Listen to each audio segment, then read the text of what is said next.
रेत के सुनहरी टीलों पर फैली शाम जब आहिस्ता आहिस्ता रात के कदमों में ढलने लगती है तो उस मिट्टी के घर की दीवारें जैसे एक पुरानी दास्तान सुनाने लगती है।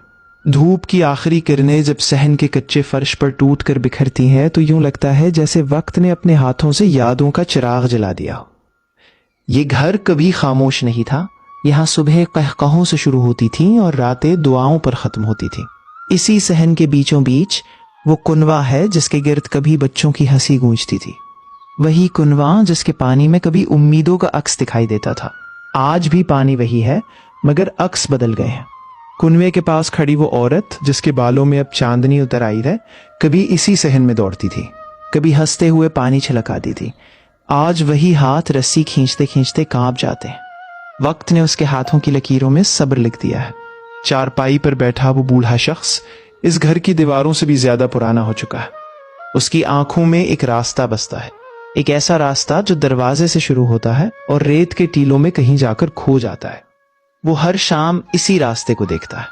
हर शाम बेटा उसके पास बैठा है मगर दोनों के दरमियान एक खामोशी का दरिया बहता है। बातें खत्म नहीं हुई, बस उम्मीद थक गई है। बूढ़े की नजरें दरवाजे पर ठहरती हैं, लब हिलते हैं, आवाज बमुश्किल निकलती है। आज भी कोई खबर नहीं आई। बेटे के पास जवाब है मगर वो जवाब एक जख्म है और जख्म कभी जुबान पर नहीं आते, वो सिर्फ आंखों में उतर जाते हैं। दूर कहीं रेल की सीटी गूंजती है। ये आवाज उस घर के लिए आम आवाज नहीं, ये एक दास्तान है, एक ऐसा वादा जो कभी पूरा ना हो सका।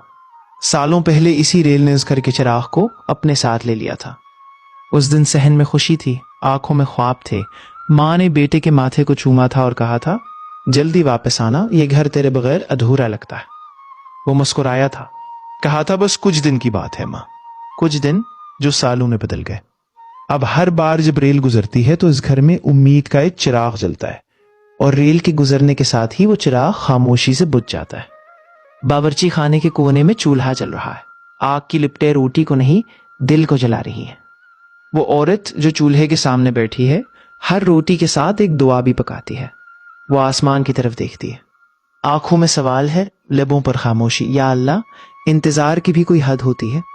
दीवारों पर बने रंगीन नक्श अब मध्यम पड़ चुके हैं, जैसे खुशियों के रंग वक्त की बारिश में बह गए हो, मगर इन दीवारों में आज भी उसकी हंसी कैद है। दरवाजे के पास रखा मिट्टी का घड़ा आज भी उसी तरह रखा है जैसे वो अभी आया और कहेगा, अम्मा बहुत प्यास लगी है। रात उतर आई है, आसमान पर सितारे रोशन है मगर उस घर का आसमान आज भी खाली है। चिराग जलाया जाता है मगर रोशनी उदास है, क्योंकि रोशनी को भी पता है कि वो जिसके लिए जलती है वो कभी वापस नहीं आया। बूढ़ा शख्स आहिस्ता से उठता है, दरवाजे तक जाता है और दरवाजा थोड़ा सा खोल देता है, जैसे रास्ते को याद दिलाना चाहता हूं कि ये घर अभी जिंदा है, ये इंतजार अभी जिंदा है। हवा का एक झोंका आता है और चिराग की लो हिलने लगती है, बिल्कुल वैसे ही जैसे उस बूढ़े के दिल में उम्मीद हिलती है। मगर फिर सब खामोश हो जाता है। रेत के टीले, रेल की पटरियां, आसमान के सितारे सब गवाह है कि वक्त गुजर गया है। सिर्फ एक चीज है जो नहीं गुजरी, इंतजार। वो आज भी उसी दरवाजे पर बैठा है, उसी रास्ते को देख रहा है, उसी वादे को थामे हुए। जिंदगी इस घर में अब भी चल रही है, सांसें अब भी आती हैं, सुबह अब भी होती है, रेल अब भी गुजरती है। बस एक आवाज है जो कभी वापस नहीं आई और शायद कभी आए भी ना।